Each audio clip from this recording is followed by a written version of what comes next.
Organismos como el Instituto Cervantes atestiguan cada año la gran expansión del español por el mundo. A enero de 2010 se estima una cifra de más de 450 millones de hablantes. Sin embargo, frente a lo que pudiera pensarse, este fenómeno no se ha producido hasta fechas muy recientes, pues hasta finales del siglo XVIII apenas llegaban a 3 millones los hablantes de español.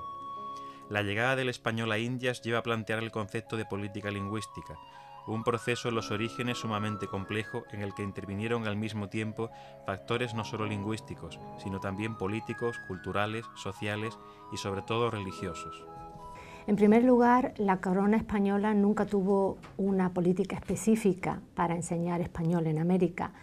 El hecho de que hoy en América se hable español de una manera mayoritaria es fruto en buena parte de decisiones políticas, pero también del impulso decisivo que le dieron a las lenguas, a la enseñanza y al aprendizaje de las lenguas, las órdenes religiosas.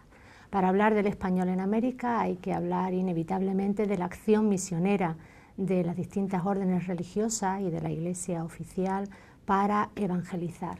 Política lingüística y evangelización están, por lo tanto, unidos, ¿no? Asimismo, debe tenerse en cuenta que los españoles se encontrarían a su llegada a América con más de 2.000 variedades dialectales integradas en unas 170 familias lingüísticas, todas reconocidas para ellos. De nada sirve los intérpretes de lengua latina, griega, árabe o aramea, recuerda Humberto López Morales. Cuando se llega a América, además, existe un desconocimiento total de la geografía. La primera visión del continente resulta completamente fragmentaria. El proceso de evangelización y conquista va a desarrollarse en distintas etapas. La primera etapa de la conquista, desde 1492, la fecha del descubrimiento, hasta 1519, 1520, se centra en el ámbito del Caribe. El Caribe son una serie de islas de las que no se sabe muy bien su complejidad, su alcance territorial, los habitantes, el número de lenguas que hay, etc. Es una etapa compleja, caracterizada por la improvisación, por no saber muy bien qué hacer y por una primera etapa de relación entre el español y las distintas lenguas indígenas. El Caribe sorprende por una gran multiplicidad de lenguas y, por lo tanto, el aprendizaje de una lengua no facilitaba la comunicación con otros indios. Este hecho desanima y dificulta mucho la comunicación en los primeros momentos de la presencia de los españoles en América. La segunda etapa, centrada ya en el periodo continental, desde 1520 hasta 1550, es el momento en el que América se abre como una amplia geografía. Ya hay constancia de que aquello es un continente, cada avance territorial pone en contacto con nuevas tribus indígenas, con nuevas lenguas, nuevas costumbres, nuevas jerarquías y estructuras sociales, y todavía da una visión de mayor complejidad. La política lingüística de la corona en América en un principio no estaba premeditadamente trazada, sino que se va desarrollando a medida que va teniendo lugar todo este descubrimiento geográfico. Se considera en este sentido al padre Boyle como el primer religioso que acude al Nuevo Mundo por encargo real, para investigar qué hay en América y cómo atender a las nuevas tribus. Este misionero va a América, observa las necesidades de los naturales, las posibilidades de comunicación y realmente vuelve sin saber muy bien qué aconsejar al rey Fernando el Católico en cuanto a política lingüística. Serán, por tanto, las órdenes religiosas las que, haciendo el trabajo directo con los naturales, tomen una serie de determinaciones.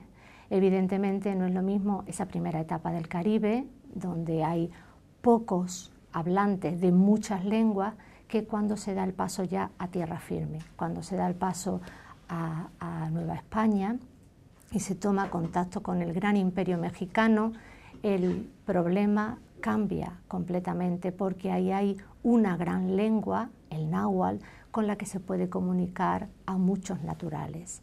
En ese momento la acción de las órdenes religiosas va a tener una visión, una panorámica completamente distinta, porque ya sí que se ve posible un acercamiento al indio en su lengua. Una de las características fundamentales para entender este proceso de política lingüística, aparte de la acción misionera, es la constitución social en América. El conquistador español llega a América y funda una ciudad, es decir, la política de la corona en América no consistió en llegar, hacer tratos comerciales y marcharse sin más. La corona tenía la intención de poblar la inmensidad. Así aparece en mucha documentación de la época, construir en América una sociedad a imagen y semejanza de la peninsular. En ese sentido, el conquistador español se mezcla. Se trasladan a Américas familias españolas, pero también se celebran muchos matrimonios mixtos, con lo que surge la figura del mestizo. El mestizo es un personaje singular que aúna en su propia genética el mundo indígena y el mundo peninsular, y va a ser un individuo que va a tener una atención educativa y una atención social equiparable a la de un español o a la de un criollo, entendiendo por criollo al español ya nacido en América. La corona no estableció distinciones entre sus ciudadanos nacidos en América y los ciudadanos nacidos en la península. De hecho, todo el repertorio legislativo sobre América es muy garantista hacia los derechos de los criollos y hacia los derechos de los indígenas. Disponemos de un importante corpus, la recopilación de las leyes de Indias, que recogen todas las disposiciones que la corona fue dictando a lo largo de 3 siglos sobre toda la vida en Indias. Pero va más allá, pues es un repertorio legislativo con validez legal, que trata desde la propia política lingüística y la evangelización hasta la construcción social, los regímenes económicos o laborales. Lógicamente, a España y América la separan unas cuantas leguas de navegación, y 2 meses con suerte. Por lo tanto, entre la ley y la disposición legislativa y la realidad de América, a veces existía una gran distancia. Por lo tanto, la construcción de la sociedad americana se hace con españoles recién llegados, con criollos que han nacido allí, y algunos de ellos son mestizos, es decir, componentes que tienen en su sangre antecedentes españoles y antecedentes indígenas, aparte de una gran cantidad de indios, entre los que hay que distinguir, digamos, para efectos lingüísticos, los que se quedan en el ámbito rural y los que se pasan a integrar parte de la sociedad urbana. Entre los mestizos tenemos importantes figuras de las letras españolas como Inca Garcilaso de la Vega, Pedro Gutiérrez de Santa Clara, Diego Muñoz Camargo, Blas Valera. Todos ellos van a escribir la historia de la conquista y también la historia de sus propios pueblos en español. El momento fundamental para entender la actitud de los religiosos en América se produce en el propio Caribe, en esa primera etapa antillana. Es allí cuando el 30 de noviembre de 1511, una fecha muy temprana, el dominico padre Antonio Montesino pronuncia su conocidísimo sermón que pone en cuestión todo el trato que se les está dando a los indígenas. Él dice concretamente que se lamenta de la triste vida y aspérrimo cautiverio que la gente natural de la isla padecía. Es un discurso que dice en una iglesia de paja, humildemente levantada con los medios que tenían los naturales, pero en el que están presentes el gobernador de la isla, Diego Colón, y los principales terratenientes. El discurso del padre Montesinos levantó un auténtico escándalo en la isla y, de hecho, el padre Montesinos fue llamado por el rey a la península para dar explicaciones. Lo que decían los franciscanos y los primeros religiosos que están en el Caribe es que el indio estaba recibiendo un trato inhumano a manos de los españoles, y eso iba radicalmente en contra del permiso para poblar la tierra que tenía la Corona de Castilla.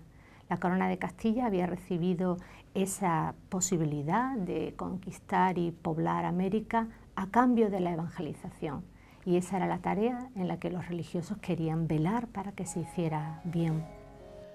A partir de este discurso emblemático del padre Montesinos, la corona empieza a recibir continuas quejas, fundamentalmente de los evangelizadores, y empieza a constituirse un corpus a partir de las leyes de Burgos, de 1512, que trataron de recoger todas las medidas preventivas para evitar que se abuse del indio. Se entiende que se abusa del indio porque es bueno por naturaleza, es físicamente débil, influenciable. Esa naturaleza pura es para el religioso una excelente materia humana para evangelizar, donde el encomendero o el conquistador más desaprensivo ven posibilidad de explotación. Precisamente en ese momento el dominico Fray Bartolomé de las Casas, en 1512, renuncia a su encomienda y se decide a abogar a favor de los indios. Aunque no fue el único, sí es cierto que Las Casas constituye la figura más relevante y el punto de partida en la defensa del indio. consagró su vida a ello y escribió abundantemente y con detalle sobre el asunto, como buen conocedor que era del ámbito caribe. Inaugura la trayectoria seguida por muchos otros religiosos. Las primeras comunicaciones que se hacen con los indios, los primeros contactos en este ámbito caribe, tienen que ser necesariamente a través de las señas, a través de los gestos. Como ya se ha hecho referencia, en el ámbito caribe hay muchísimas lenguas indígenas.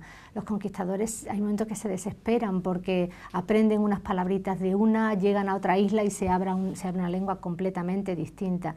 El lenguaje gestual es la única posibilidad, pero el lenguaje gestual es posible para una comunicación muy primaria. Y de hecho tenemos desde los primeros momentos anécdotas de confusión. El propio Colón recoge en su diario cómo señala la isla, preguntándole a los indios el nombre de la isla. Los indios ven sus casas, esas chozas hechas de adobe, de paja y de barro, y los indios dicen Bohío, el nombre de la casa indígena. Y Colón, muy contento, escribe la isla de Bohío, ¿no?, entendiendo que era el nombre de la isla. Desde esa confusión, en fin, poco trascendente, a confusiones mucho más importantes que podían provocar problemas. Todas las crónicas y testimonios de América están llenos de detalles de este tipo, como esa primera comunicación gestual que era necesaria cada vez que se avanzaba en el descubrimiento y se tomaba contacto con una nueva lengua, era una comunicación primaria, pero en absoluto podían contentarse con ella.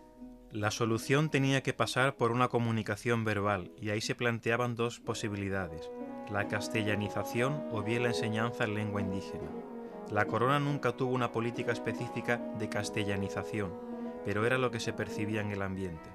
En este sentido, la corona de Castilla acababa de conquistar la península, en particular el reino de Granada, el último reducto que quedaba para la unidad política peninsular. La conquista del reino nazarí implica no solo la unidad política, sino también lingüística y religiosa. Resultaba obvio, pues, que el conquistador extendiera su lengua. Lo había extendido en la península, pues cuanto más en América. Por otra parte, ha de considerarse una idea renacentista plenamente extendida en el momento: la lengua como compañera del imperio. En abril de 1492, un poco antes del descubrimiento de América, Elio Antonio de Nebrija publica su Gramática de la lengua castellana y se la encomienda a la reina Isabel la Católica. Uno de los presupuestos básicos de Nebrija era que la corona de Castilla iba a extender sus territorios y que necesitaría una gramática, un corpus lingüístico para que sus súbditos pudieran aprender la lengua castellana. La lengua compañera del imperio era la teoría que él había aprendido con Lorenzo Valla y significaba ni más ni menos que allá donde un rey extendiera su poder, sus súbditos tendrían que aprender su lengua. Era bueno, en opinión de la mentalidad renacentista, que un súbdito y su rey hablaran el mismo idioma, ¿no? Prueba de ello lo tenemos en la propia península, cuando Carlos I llega para hacerse cargo de la corona por, en fin, las dificultades para que asumiera el trono de una forma estable la reina Juana. Carlos I no habla español y, sin embargo, a los pocos años se convierte en el principal defensor de la lengua española. Carlos I había aprendido la lengua de sus súbditos. En ese contexto es normal que en la llegada de los españoles a América lo normal, lo natural, lo que se entiende como una consecuencia lógica sea la castellanización. Sin embargo, los religiosos tenían una visión distinta. Su tarea primordial era evangelizar para garantizar la comprensión y los misterios de la fe católica. Lo ideal, en opinión de la mayoría de las órdenes religiosas, era que el propio sacerdote, el propio evangelizador, aprendiera la lengua de los naturales, acercarse al indio en su lengua. Esta va a ser la máxima seguida por franciscanos, dominicos, agustinos, carmelitas, mercedarios, capuchinos, jesuitas. Van a ser los franciscanos los que primero y más se extiendan en esta tarea evangelizadora y en esta defensa de las lenguas indígenas. Cada una de estas posibilidades, castellanización o aprendizaje por parte de los religiosos de las lenguas indígenas, tiene su ventaja y sus inconvenientes. Y los protagonistas de este proceso van a informar continuamente a la corona recomendando una cosa u otra. De manera que no podemos decir que la corona fuera siempre partidaria de la castellanización y los religiosos siempre partidarios de las lenguas indígenas. Ambas entidades dudaron, cambiaron de opinión y no siempre estaban de acuerdo al mismo tiempo, es decir, hubo siempre una dialéctica, una tensión entre estas dos posibilidades. ¿Ventajas de la castellanización? Pues en principio parece que muchas, es decir, la castellanización sobre todo permitía que cualquier individuo en América, cualquier peninsular, pudiera evangelizar. Muchas veces se encontraban con el problema de que no había suficientes religiosos o sacerdotes para atender espiritualmente a los nuevos grupos indígenas que se iban descubriendo. En ese caso, el encomendero tenía la responsabilidad de explicar la doctrina. Si el indio y el español hablaban la misma lengua, esa comunicación era posible. Pero sobre todo, el castellano no es solamente una lengua, es una lengua que conlleva una cultura y un pensamiento. Castellanizar supone también compartir esa cultura y esa mentalidad. Y sobre todo para el indio, la castellanización tenía la gran ventaja de la asimilación al mundo peninsular. Es decir, asimilación tiene una parte negativa y es lo que se llama la aculturación. En parte pierde elementos propios, pero puede integrarse en la vida, en la nueva sociedad urbana, por ejemplo, que se va creando. No obstante, los religiosos insisten en la ventaja de acercarse al indio en su lengua, fundamentalmente porque había indígenas que no podían aprender español. Por una parte, se hace mucho hincapié acerca de los adultos. Los adultos tienen dificultades para aprender el castellano.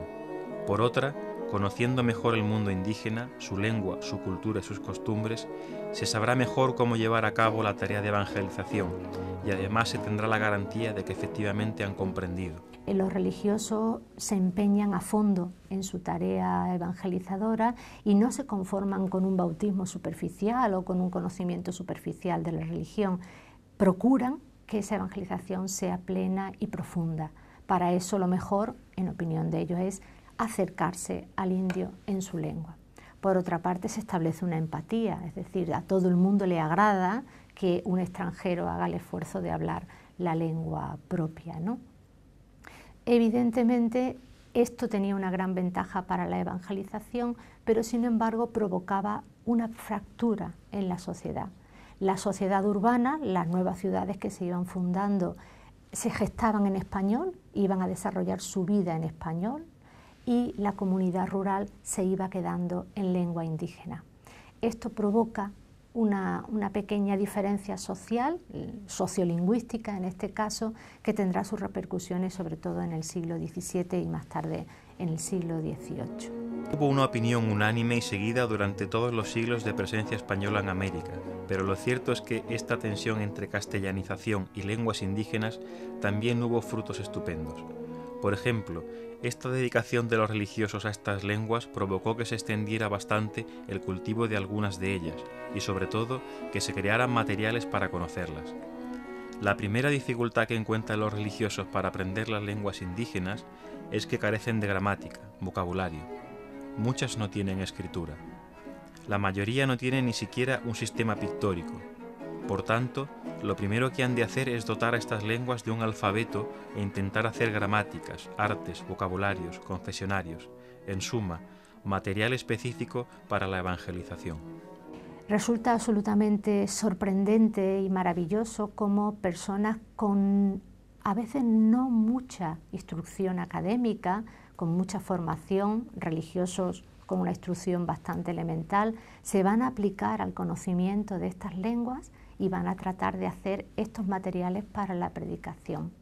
Personajes fundamentales como Alonso de Molina o como el padre Andrés de Olmo llegaron a predicar en varias lenguas indígenas y a hacer materiales específicos. Muchos de estos materiales se han perdido porque eran obras confeccionadas directamente para la evangelización, eran materiales de bolsillo que el religioso llevaba en su atillo y que en un momento dado sacaba pues para confesar, para predicar, etc. Pero otros afortunadamente los conocemos, ¿no? Un detalle importante para esta consolidación de los materiales indígenas, de los materiales en lengua indígena, es la institución de la imprenta. La imprenta hará posible que se publiquen, que se impriman en América estos materiales, muchos de los cuales conservamos hasta hoy. Así pues, la preocupación por acercarse al indio en su lengua no está basada en que el indio no pudiera aprender el castellano, sino simplemente a buscar empatía, afinidad, confianza hacia el evangelizado. Los propios religiosos tratan de insertarse, convivir en el mundo indígena para aprender su cultura. Prueba de que no se piensa en tal incapacidad por parte del indio es que las órdenes religiosas impulsan muy pronto la construcción de colegios destinados a los indios, a menudo a los hijos de caciques.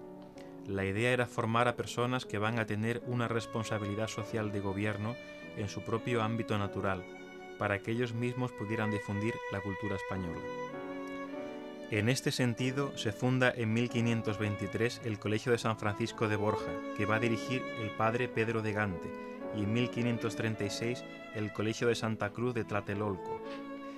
En este colegio se enseñan las artes liberales y también se van a instaurar cátedras de medicina indígenas, muestra de la sensibilidad que había hacia los conocimientos de las comunidades autóctonas.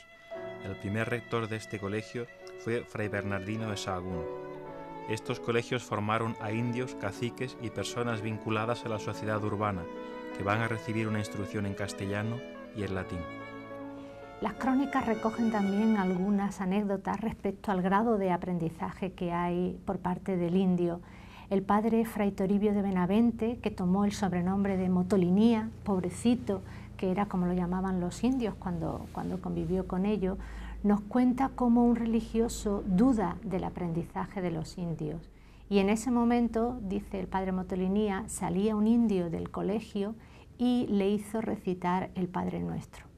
Motolinía cuenta cómo ese religioso español recién llegado preguntó al indio cuestionándole el caso de una palabra y el indio le contestó: Reverendo Pater, nato cuius casus est. Y como el religioso español no sabía latín, se quedó totalmente avergonzado. No había ningún problema por parte del indio para aprender, ninguna dificultad de aprendizaje, y en este sentido los propios franciscanos intentaron que el indio aprendiera el latín. Esta posibilidad no se veía como viable porque realmente la sociedad española hablaba castellano, no hablaba el latín, y el latín era una lengua de cultura reducida a un ámbito muy selecto. La castellanización era lo lógico en la enseñanza, sobre todo para el indio que se integraba en la sociedad urbana. Durante todo el proceso de contacto con el mundo indígena, desde los primeros momentos de la conquista hasta la constitución de la sociedad colonial, hubo que acudir a una figura muy relevante, pues cubre una necesidad que va a existir durante todo el tiempo de la presencia española en América, el intérprete, pero al mismo tiempo resulta una figura cuestionada. El intérprete es necesario en los primeros momentos de descubrimiento para guiar a una expedición. Es un tipo de intérprete muy básico que, con sus conocimientos sobre el lugar y sus gentes, ayuda, por ejemplo, a una determinada hueste de conquista, por ejemplo, a encontrar oro o especias. Sin embargo, la sociedad americana va a precisar intérpretes mucho más refinados, por ejemplo, para actos políticos, para traducir el requerimiento, que es el nuevo documento por el cual una expedición de conquista toma posesión de un nuevo territorio, y también para el desarrollo de la propia vida colonial, la dinámica diaria, la administración, la justicia. Los intérpretes son figuras necesarias, la corona es consciente de ello y por eso va a dictar una serie de decretos y de disposiciones para reforzar y, digamos, proteger los derechos de las personas que recurren al intérprete. La recopilación de las leyes de India recoge una serie de medidas para que el intérprete, por ejemplo, no reciba dinero por parte de ninguna de las partes, no escuche a ninguna de las partes fuera del horario establecido, fuera de la audiencia, para seleccionar quién puede ser intérprete y quién no, en función de las cualidades o de la fama que tuviera, etc. Y también para garantizar que una persona que acudiera a la justicia pudiera llevar su propio intérprete, que ratifique que está siendo bien traducido.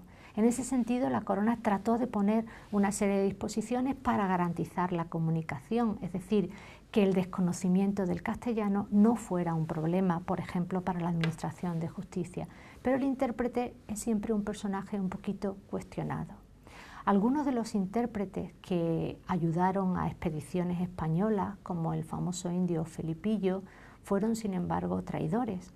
Se supone que Felipillo no tradujo bien el requerimiento, lo hizo un poquito más exagerado de la cuenta y provocó la rebelión de Atahualpa.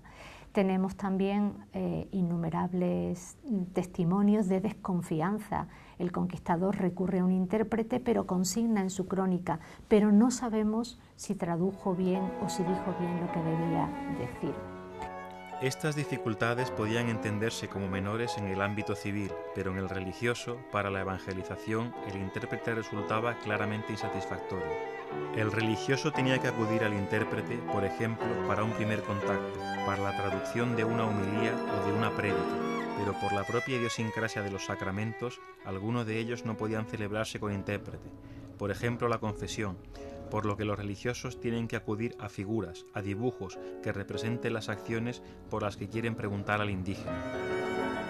Tenemos también anécdotas al respecto. La india Beatriz Colla es descendiente de príncipes y de personas de nobleza relevante y va a ser casada con un conquistador español, con un soldado que ella entiende que no es de su categoría. El Inca Garcilaso nos cuenta ese testimonio de su boda. Cuando Beatriz fue preguntada, ¿quiere usted casarse con este hombre?, etc., Beatriz contestó, Ishash Munani, Ishash Mana Munani. Y el sacerdote entendió que dijo que sí, pero en realidad lo que ella contestó es, puede que sí, puede que no. Con lo cual el matrimonio era absolutamente inválido. Este tipo de cuestiones hacen que los religiosos insistan una y otra vez en aprender la necesidad de conocer la lengua para que no haya ningún tipo de duda respecto a la validez, por ejemplo, de un sacramento. No obstante, la corona va a tener que utilizar intérpretes y va a tener que proveer esta figura en las audiencias y en los organismos oficiales, porque lo cierto es que hasta finales del siglo XVIII hay amplias zonas de América que no conocen el castellano y que por lo tanto cualquier contacto con la ciudad tiene que ser a través de una figura intermediaria. La tarea de los religiosos se centró en tratar de hacer todo lo necesario para que esta dificultad comunicativa entre la ciudad y el campo se viera cuando menos paliada, ¿no?, sino totalmente eliminada. Para ello, la acción escolar, la acción de enseñanza del castellano llega, pero en una segunda etapa. Es decir, los religiosos no se oponen frontalmente a la castellanización. Lo que ocurre es que consideran que primero hay que acercarse al indio en su lengua y más tarde aquellos que quieran pueden aprender el castellano. Curiosamente, este contenido es patente también en muchas disposiciones legales que desde Carlos I insisten en acercarse al indio en su lengua para luego llegar a la castellanización. Lo cierto es que hasta el siglo XVIII habrá muchas comunidades que permanezcan en ámbito indígena y por lo tanto desconocedoras del castellano. Una solución ecléctica adoptada por Felipe II fue patrocinar lo que se denominó las lenguas generales. A demanda de los propios religiosos, se observa que se habla una serie de lenguas indígenas que muchos indios comprenden, aunque no sea la propia. Se trata de las lenguas que generalmente se han extendido por América por los grandes imperios precortesianos, como el azteca en México o el inca en la zona de Perú, a costa de otros pueblos indígenas. Por lo tanto, hay muchos indios que, aunque tengan una lengua propia, conocen un poquito de náhuatl, conocen un poquito de quechua o conocen un poquito de muisca, por ejemplo, en función de la zona. Esto es detectado por los religiosos y recomiendan, como una medida un poquito a mitad de camino, que estas lenguas sean las que se usen para la evangelización y las que se reconozcan oficialmente. Felipe II accede a esta petición y en 1586 nombra las llamadas lenguas generales. estas lenguas van a ser objeto de especial cuidado y de especial cultivo en el ámbito también urbano. Por ejemplo, se establecen las cátedras de lenguas generales en México y en Lima, y eso hace que cualquier religioso que vaya a América a evangelizar, antes de ir al sitio en el que vaya a desarrollar su labor, tiene que pasar un tiempo aprendiendo estas lenguas. Estos religiosos se forman, aprenden esas lenguas bien. Este es un detalle que preocupa, es decir, aprenderlas bien para no caer en una mala traducción que diera lugar a herejías o algún tipo de deformación en la evangelización. Es un tema que en la época está muy sensible y, por lo tanto, una vez que tengan el suficientemente dominio lingüístico, deben conseguir su licencia para predicar, es decir, un documento que avala que efectivamente son competentes lingüísticamente en la lengua que sea. Por lo tanto, cualquier religioso que vaya a predicar en Centroamérica tiene que conocer el náhuatl, que es la lengua general. Como una consecuencia directa de esta tarea es que las lenguas generales se van a extender mucho, más que antes de la llegada de los españoles. El náhuatl, por ejemplo, se extiende desde la frontera norte de México hasta el norte de Colombia, hacia el sur, ¿no? En un territorio que nunca había tenido antes de la llegada de los españoles. No era una solución tampoco que gustara a todos, pero por lo menos suponía un esfuerzo a mitad de camino. El religioso no debía de aprender todas y cada una de las lenguas indígenas de sus feligreses, aprendía una, y muchos indios aprendían náhuatl, o la lengua general de su zona, ¿no? Digamos que cada parte hacía un pequeño esfuerzo, pero todos llegaban a un punto de comunicación común. La ley que defiende las lenguas generales fue bastante bien aceptada en general, aunque algunos religiosos dejan constancia de un problema. Para muchos indígenas no era agradable aprender la lengua de un imperio que los había conquistado previamente. Hay resistencias y hay preferencias hacia el castellano antes que a una lengua general. Con todo, el sistema de lenguas generales funcionó, recibiendo mucha atención tanto por las autoridades civiles como las religiosas y los propios sacerdotes y misioneros, que elaboraron una cantidad ingente de materiales, vocabularios, tradujeron obras peninsulares, obras del ámbito cristiano tradicional, la imitación de Cristo de Tomás de Kempis, sermones, etc. Todo ello como material para ayudar a sus futuros compañeros. Así pues, todo sacerdote o religioso que llegaba a América se encontraba ya con la tarea previa de sus compañeros y con material disponible para aprender. Sabemos, por ejemplo, que los jesuitas y dominicos, antes de marchar a América, estando en Sevilla, empleaban ese tiempo que se tarda en organizar el viaje y la expedición en aprender las lenguas de las zonas a las que iban a ir destinados. Por lo tanto, todo este material era un material didáctico, útil para la predicación, que ahorraba esfuerzos a los recién llegados a América y sobre todo ahorraba tiempo, que era una de las preocupaciones fundamentales de estos religiosos. La imprenta va a ayudar a esta tarea de difusión de los materiales elaborados por los religiosos. Se constituye muy pronto en América. En el año 1539 se funda en México y de hecho el primer impreso mexicano que tenemos es una breve y más enjundiosa doctrina cristiana en lengua mexicana y castellana. En 1583 se funda la imprenta en Lima y también el primer impreso tiene que ver con la evangelización. Es una doctrina trilingüe en español, quechua y aymara. A partir de ahí, todo lo que se consolide en material impreso va a ser material que en muchos casos prevalece hasta hoy. Tenemos ejemplares que avalan esta actividad de los religiosos. El aspecto misionero de América termina cronológicamente con la acción de los jesuitas, orden religiosa que se constituye en el siglo XVI. Por tanto, llegan tarde a América, extendiéndose por zonas donde ya previamente los franciscanos habían realizado la primera evangelización, pero también hacia el sur, hacia la zona guaraní de Paraguay, etc., territorios estos últimos completamente vírgenes.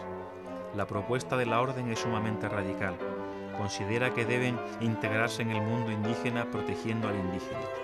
Establecen un sistema llamado de reducciones, pueblos amurallados donde los indios viven absolutamente protegidos del mundo exterior. Todo se hace en lengua indígena, la vida cotidiana, los libros de bautismo y por supuesto la evangelización, el trato, la comunicación, etc.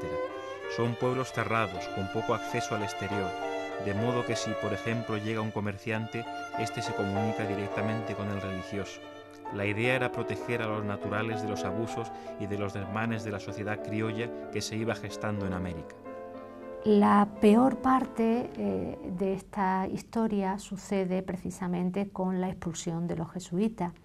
Los jesuitas tienen una serie de desavenencias, primero con la corona portuguesa, y son expulsados de los territorios portugueses en 1759 y posteriormente en 1767 de los territorios españoles. La salida de los jesuitas es totalmente brusca y desgarrada, y esto supuso una auténtica catástrofe para las comunidades que estaban bajo su tutela. Esos indios que habían vivido en un mundo cerrado, idealizado, totalmente desprovistos de influencia de la sociedad criolla hispanoamericana, que ya estaba establecida para esa fecha del siglo XVIII, se encuentran de repente en contacto con una sociedad completamente ajena a ellos, y el choque fue brutal. Recoge la experiencia en territorio portugués la película La Misión y nos da idea a través de sus imágenes de la crueldad y del impacto que supuso la caída de esa barrera lingüística, la caída de ese mundo totalmente protegido. La idea de los jesuitas era absolutamente bien intencionada, era preservar al indio en su mundo en la medida de lo posible y también potenciar sus recursos, sus actividades, los oficios para los que tenían habilidades, etcétera, y conectarlos con el mundo exterior, pero de una manera segura, ¿no? No obstante, esta ha sido una acción muy cuestionada. En parte de la bibliografía sobre la historia de la Iglesia en América ha hablado de que los jesuitas levantaron una barrera saludable, entre comillas, ¿no? Se hicieron imprescindibles, ellos eran el único elemento de contacto con el exterior y en cierto modo se insinúa que salieran beneficiados.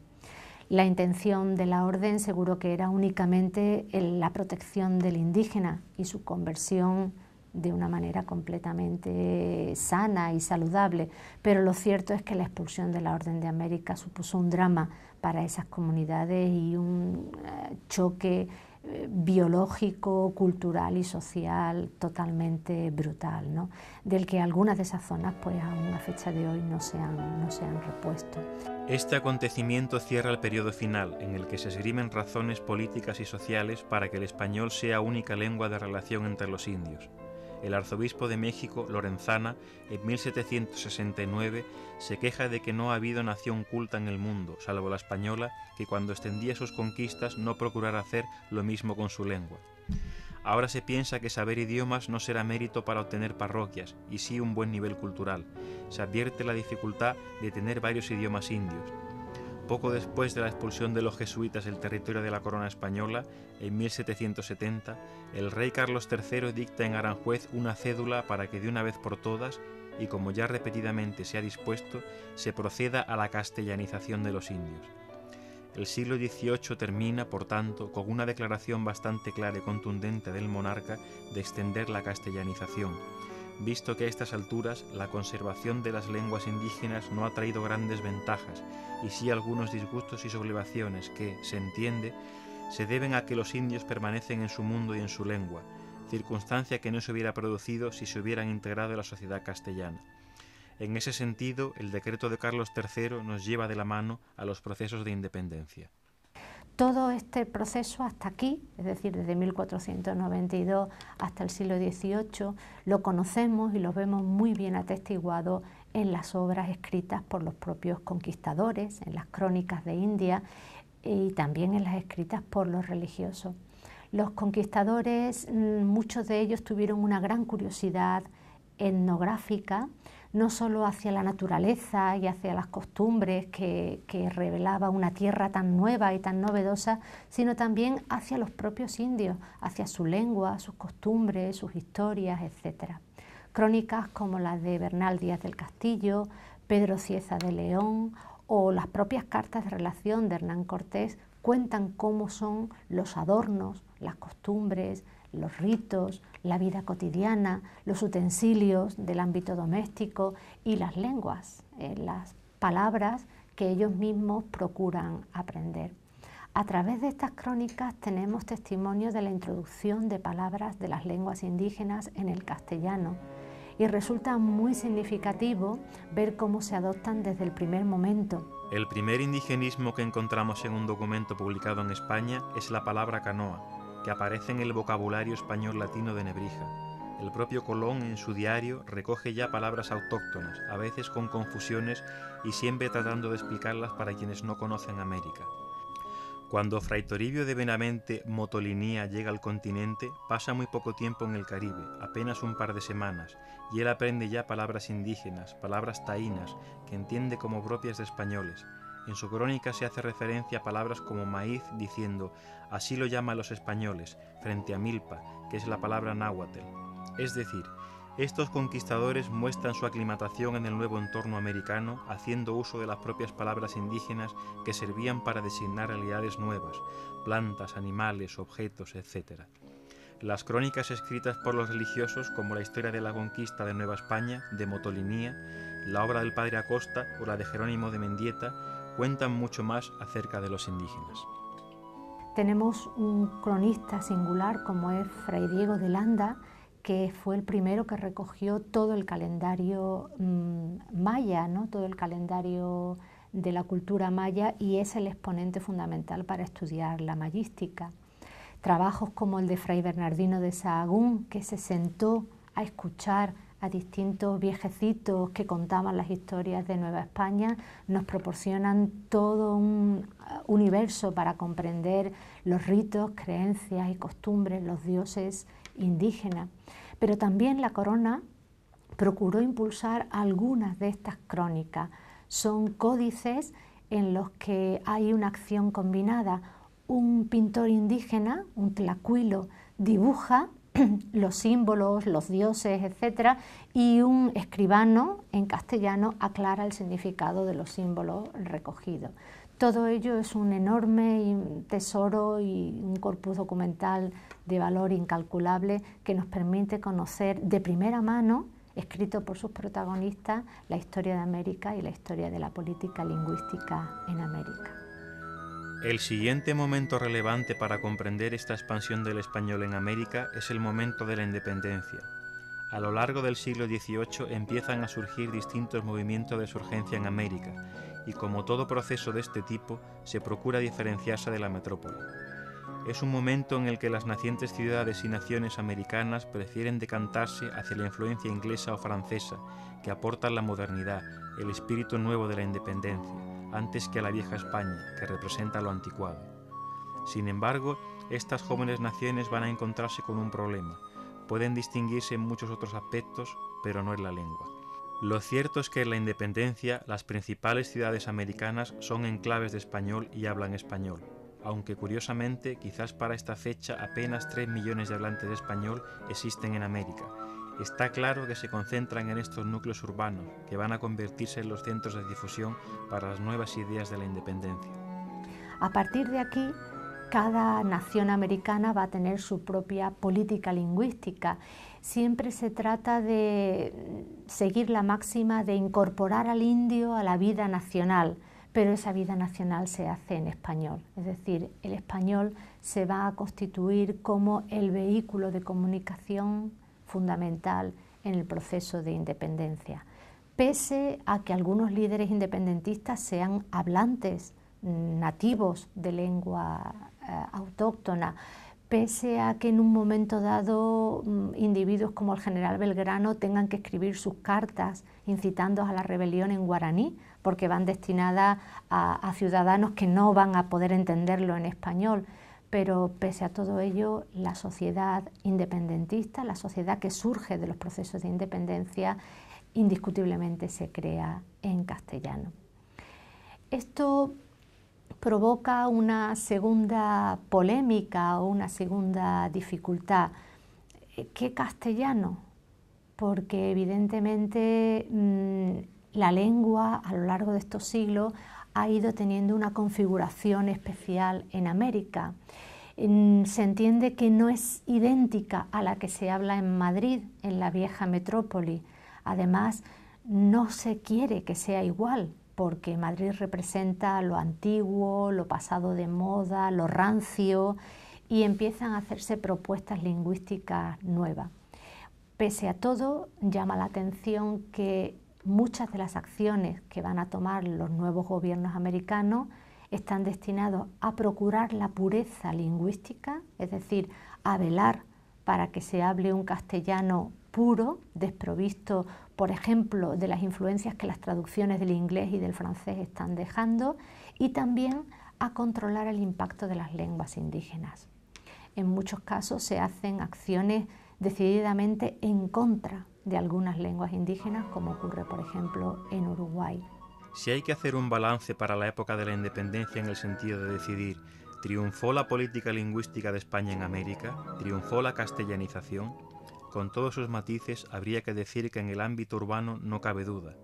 Las grandes ciudades americanas hablan y viven en español, y su referente cultural es la cultura peninsular trasladada a través de siglos a América. El ámbito urbano es, por consiguiente, claramente castellano. El ámbito rural depende, y depende de la zona.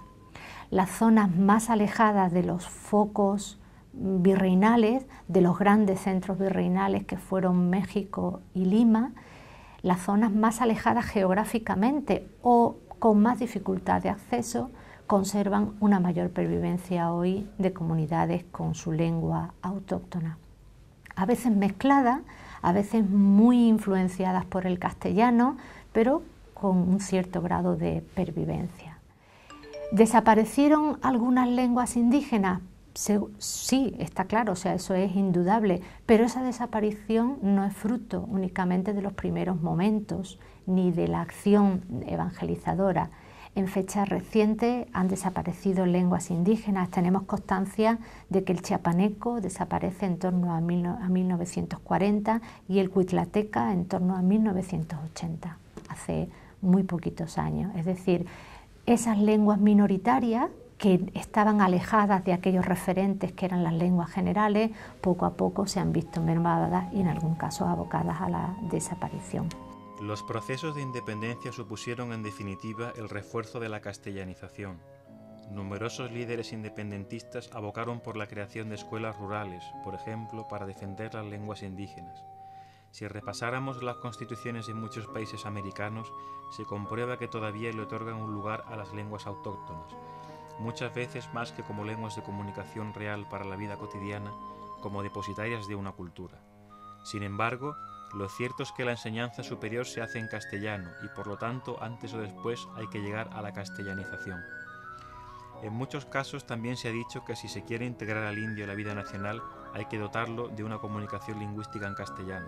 Recientes reflexiones sobre la situación de muchas comunidades indígenas consideran que la lengua es un valor cultural, pero que no saber el castellano es una especie de techo social que impide que esas personas tengan todas sus posibilidades vitales cumplidas.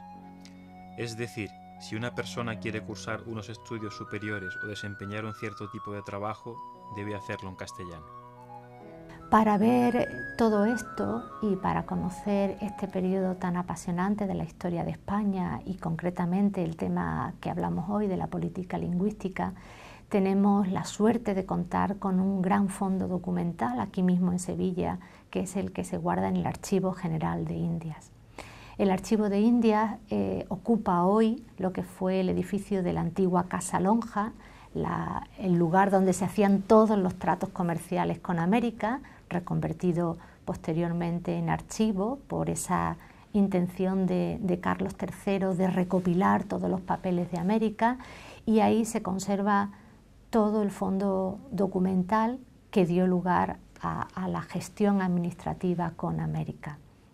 Es documentación de carácter administrativo, de carácter jurídico, pero también documentos escritos por cualquier persona. Una de las cosas importantes que hay que tener en cuenta es que desde Carlos I se alentó a que todo el que fuera a América tenía obligación de informar, que escribieran, que contaran cómo eran allí las cosas, cómo se portaban los propios representantes políticos, con lo cual todo el que va allí quiere mostrar su experiencia indiana escribiendo, desde cartas de particulares, informes a la corona, juicios, etcétera. Todo eso es un material impresionante, cuantitativamente y cualitativamente, que nos permite conocer hoy muy bien, muy de primera mano, la historia de América. Aparte, podemos también consultar exposiciones virtuales como América Escrita, que ha hecho la Biblioteca de la Universidad de Sevilla. La Biblioteca de la Universidad guarda también fondos estupendos, códices, materiales impresos o materiales manuscritos relacionados con América y ilustran muy bien todo lo que fue este periodo. Realmente los textos son los que en definitiva nos dan la información exacta y clara de qué pasó, con todas sus luces y sus sombras.